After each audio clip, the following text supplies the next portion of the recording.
ouvertes par le parquet financier et le parquet de la République.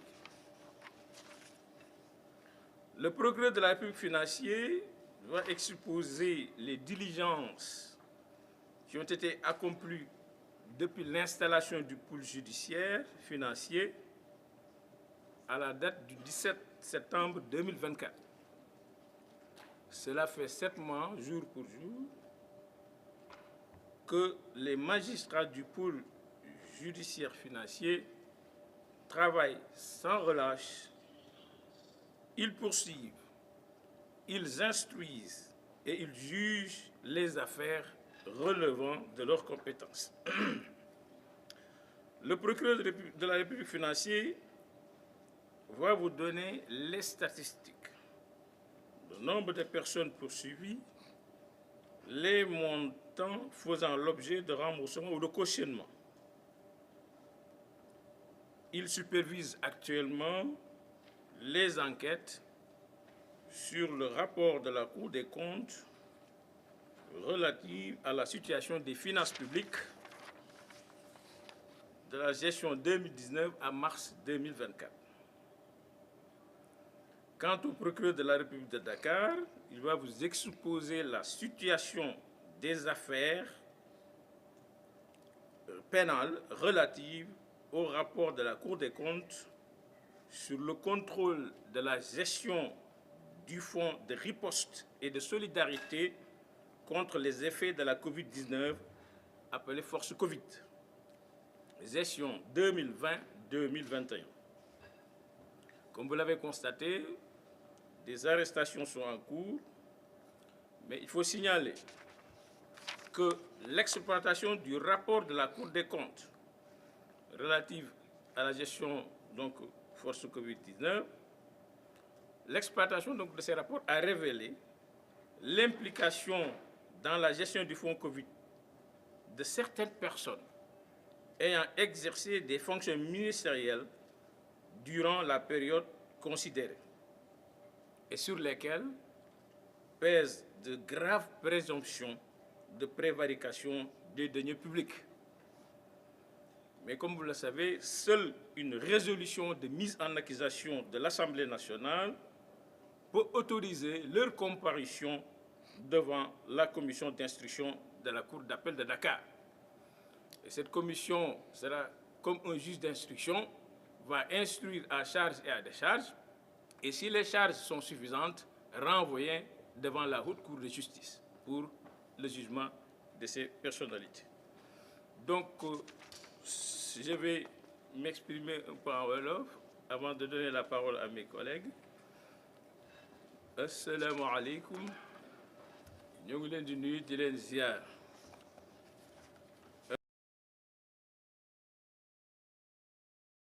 Ay mbir xewee nekk ci loxo justice que léeg-léeg procureur génn pour leeral askan wi fu mu toll ci liggéeyam. Loolu lañ ko doon def rek di topp benn aada waaye 2016 si la ndigal procureur pour mu mën a génn wax ak askan ci ay doute waxtaan ak askan wi leeral leen fu dossier yi toll. Waral taxawaayu procureur mu wax ak taskatu xabaar yi ñu jotali ko askan wi tey nag suñu teewaay mi ngi jëm ci leeral leen ci wàllu alalu réew mi dafa génn ñaari rapport bi mi génn bu njëkk bi mi ngi jëm ci wàllu feebar boobu fi amoon ñu waxee Covid-19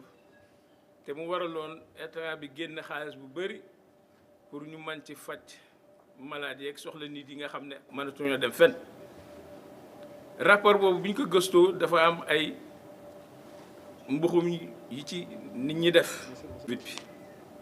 bi ñuy jàngeete rapport yi bi ñuy jàngeete rapport yi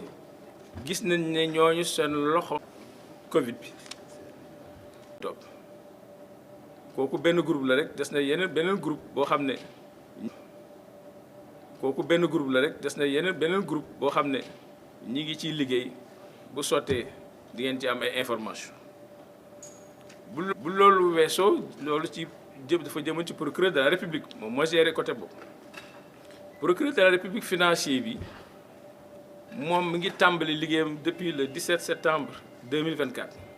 daanaka mi ngi mat si juróom-ñaari weer mu ànd kook ay naataangoom magistrat yi ne foofu ñii moom day toppee ak ñi mu àndal am na ñoo xam ne magistrat instructeur lañ leen di wax ñooy saytu kaay ñu leen yónnee ak ñi nga xam ne ñoo war a àtte bu fekkee magistrat yi gëstu nañu ba yónnee leen ko ñoom ñëpp ñu ngi def seen liggéey normalement yëf yaa ngi dox normalement. donc tey ji ñu daje fi moom gannaaw liggéey boobu ñu ko sant fan yi rek lañ ko yónnee benn rapport bu jógee ci Cour des comptes donc moom laa wax mooy banqaas àttekaay bi saytu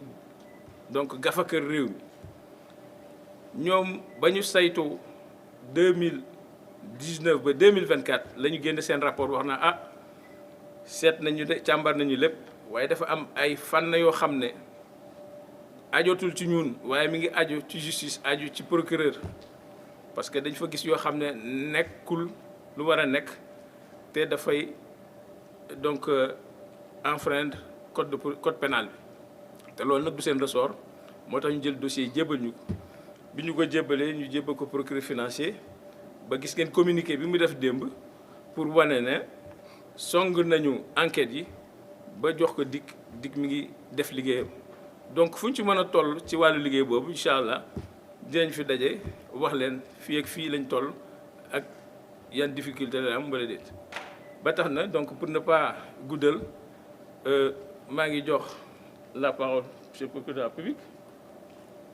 voilà